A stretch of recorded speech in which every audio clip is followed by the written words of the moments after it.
Hi, ఎలా ఉన్నారు? ఈ వీడియోలో నేను మీకు బెండకాయ ఫ్రై క్రిస్పీగా అండ్ పొడి పొడిగా ఎలా ప్రిపేర్ చేసుకోవాలో చూపించాలనుకుంటున్నాను.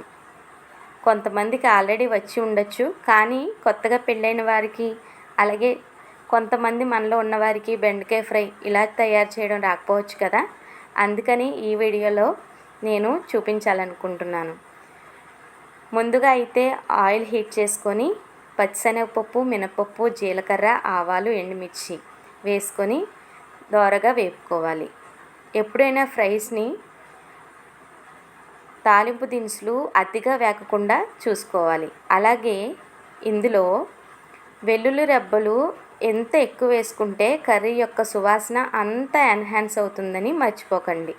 ఇప్పుడైతే కరివేపాకు కూడా వేసుకొని మొత్తం కలిపి తాలింపునైతే వేపేసుకుందాం. ఇలా వేపుకున్న తాలింపులో ఆల్రెడీ కడిగి ఆరబెట్టుకున్న బెండకాయ ముక్కలను అయితే ఇందులో వేసేసుకుంటున్నాను. ఇప్పుడు వీటన్నిటిని కలిపి అన్నీ బాగా కలిసేలా ఒకసారి కలిపేసుకుందాం. మీకు తెలుసా, చాలామంది కర్రీస్లో కానీ ఫ్రైస్లో కానీ మొదటి స్టెప్లోనే సాల్ట్ని యాడ్ చేసేస్తారు కర్రీ త్వరగా మగ్గిపోతుందని. కానీ బంగాళదుంప బెండకాయ ఫ్రైస్లో ఇలా ముందుగానే సాల్ట్ యాడ్ చేయడం వల్ల కర్రీ అనేది ముద్దగా అయిపోతుందని గుర్తుంచుకోండి. పొడి పొడిగా ఉండాలి అని అనుకున్న ఫ్రైస్లో ఎప్పుడైనా కూడా కూర యొక్క చివరి దశలో సాల్ట్ని యాడ్ చేసుకోవాలని గుర్తుంచుకోండి. ఇప్పుడు బాగా కలుపుకున్న ఈ ఫ్రైలో కొంచెం పసుపు అయితే వేసుకుంటున్నాను. ఇప్పుడు మళ్ళీ అంతా కలిసేటట్లు ఒకసారి కలుపుకుంటున్నాను. ఎప్పుడైనా బంగాళదుంప బెండకాయ లాంటి ఫ్రైస్లోకి మనం ఇలాంటి ఫ్రైస్ చేసేటప్పుడు అస్సలు మూత పెట్టుకోకూడదండి.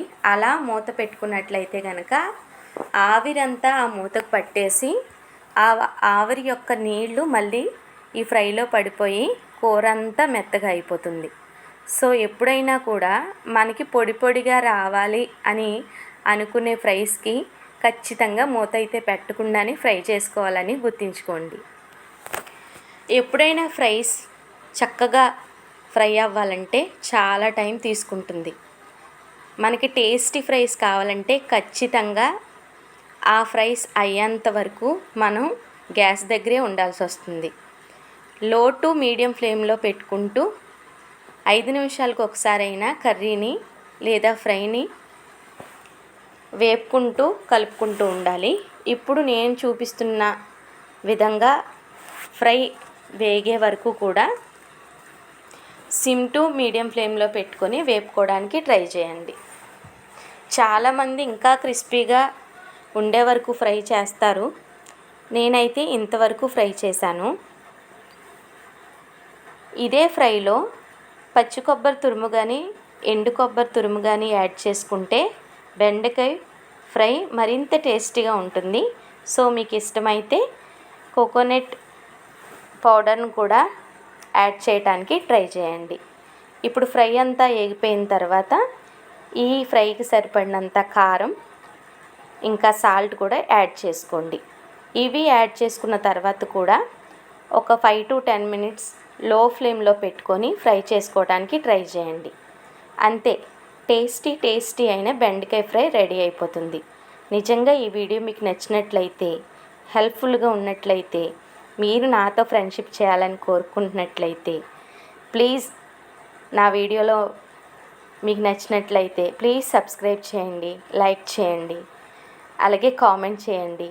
ఖచ్చితంగా మీకు నేను ఒక మంచి ఫ్రెండ్గా ఉండాలని ఆశపడుతున్నాను. Thanks for watching.